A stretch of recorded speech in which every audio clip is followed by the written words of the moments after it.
उन्होंने श्री कृष्ण से प्रेम विवाह किया था। रुक्मिणी या रुक्मणी भगवान कृष्ण की इकलौती पत्नी और रानी हैं। द्वारका के राजकुमार कृष्ण ने उनके अनुरोध पर एक अवांछित विवाह को रोकने के लिए उनका हरण किया एवं अपने साथ ले गए। तदंतर उन्हें दुष्ट शिशुपाल भागवत पुराण में वर्णित से बचाया। सनातन धार्मिक शास्त्रों के अनुसार भगवान श्री कृष्ण की 8 पत्नियां थीं। इनके नाम क्रमशः रुक्मणी, जाम्बवंती, सत्यभामा, कालिंदी, मित्रबिंदा, सत्या, भद्रा और लक्ष्मणा था। इसके अलावा उन्होंने 16,000 से अधिक कन्या कृष्णा का जन्म हर साल जन्माष्टमी के रूप में मनाया जाता है। महाभारत और कुछ पुराणों में किंवदंतियों के अनुसार घटनाओं के आधार पर यह कहा जाता है कि कृष्ण एक वास्तविक ऐतिहासिक व्यक्ति। भगवान श्री कृष्ण ने महाभारत युद्ध के 36 साल बाद अपना देह त्याग दिया। जब पांडवों ने उनका अंतिम संस्कार किया तो श्री कृष्ण का पूरा शरीर तो अग्नि में समा गया। दरअसल श्री कृष्ण का जन्म यदुवंशी क्षत्रियों में हुआ था। परिस्थितिवश उनका लालन पालन गोकुल में आभीर ग्वालों के बीच हुआ था, जबकि उन ग्वालों का यदुवंश से कोई संबंध नहीं था।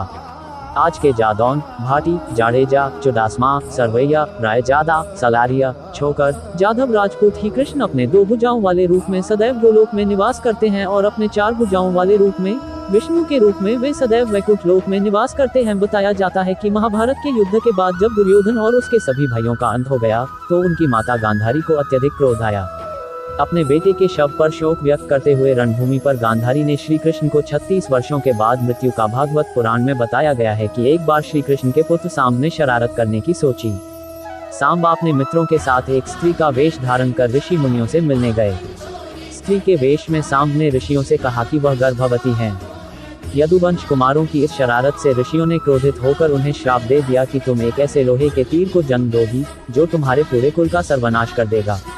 घटना के बाद द्वारका में कई अशुभ संकेत देखने को मिले, जिसमें सुदर्शन चक्र, बलराम के हल और श्री कृष्ण के शंख, रथ का अदृश्य हो जाना शामिल था। धीरे धीरे यहाँ अपराधों और पापों में भी बढ़ोतरी होने लगी और एक दिन सभी नगरवासी मदिरा के नशे में चूर हो गए और आपस में ही लड़ने मरने लगे। इस तरह सभी आपस में लड़कर मार गए। दरअसल इस तीर में उसी लोहे के तीर का अंश था जिसे सांब ने उग्रसेन के कहने पर चूर्ण बनाकर नदी में प्रवाहित कर दिया था। इस प्रकार ऋषि के श्राप के अनुसार ही समस्त यदुवंशियों का नाश हो गया। गांधारी के श्राप के अनुसार श्री कृष्ण की मृत्यु हो गई। भागवत पुराण में बताया गया है कि एक दिन श्री कृष्ण पीपल के पेड़ के नीचे विश्राम कर रहे थे, तब दरा नाम के एक बहेलिये ने भगवान कृष्ण को हिरण समझकर उन पर तीर से प्रहार कर दिया, जिसके बाद श्री कृष्ण ने अपने देह त्याग दिया और उनकी मृत्यु हो गई। भगवान श्री कृष्ण ने महाभारत युद्ध के 36 साल बाद अपना देह त्याग दिया।